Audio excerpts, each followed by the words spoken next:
All ഇന്ത്യയിൽ 843 rank കിട്ടി എന്ന് മാത്രമാണ് പറയുന്നുള്ളൂ.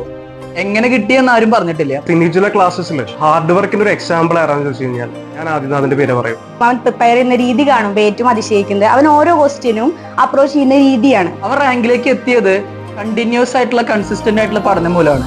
അവൻ കൃത്യമായിട്ട് ഈ പറഞ്ഞ കാലയളവ് മുഴുവൻ വലിയ രീതിയിൽ ഹാർഡ് വർക്ക് ചെയ്തിട്ടുണ്ട്, കൺസിസ്റ്റന്റ് ആയി പഠിച്ചിട്ടുണ്ട്, കണ്ടിന്യൂസ് ആയി ടെസ്റ്റുകളിൽ പോയിട്ടുണ്ട്.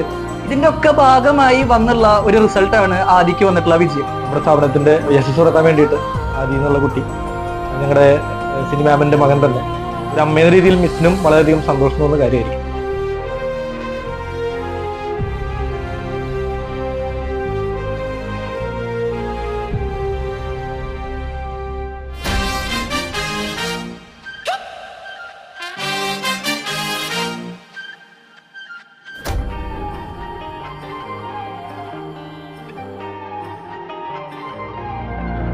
സിനിയുജ്വല ഫാമിലി ആഘോഷത്തിലാണ്. ഇക്കഴിഞ്ഞ നീറ്റ് എക്സാമിൽ 609 മാർക്കുമായി 843 all India റാങ്കുമായി സിനിയുജ്വല കുതിക്കുകയാണ്.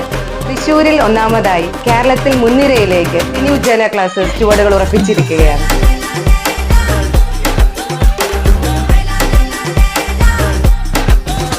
Sini and ഉജ്ജ്വലയിലെ topper മാത്രമല്ല ആദി, ഇതിനേക്കാളും മധുരം തരുന്ന ഒരു കാര്യം എന്താന്ന് വെച്ച് കഴിഞ്ഞാൽ സിനി ഉജ്ജ്വലയുടെ സിനി ടീച്ചറുടെ മോനും കൂടിയാണ് ആദി. എന്നെ സംബന്ധിച്ച് ആദി എന്ന് പറഞ്ഞ 2 വയസ്സ് മുതൽ ഞാൻ കാണുന്ന ഒരു കുട്ടിയാണ്. അപ്പൊ ഞങ്ങളുടെ ഒരു ബെസ്റ്റ് സ്റ്റുഡന്റ് മാത്രമല്ല, ഞങ്ങളെ സംബന്ധിച്ച് ഞങ്ങളുടെ വീട്ടിലൊരു കുട്ടിയും കൂടിയാണ് ആദി.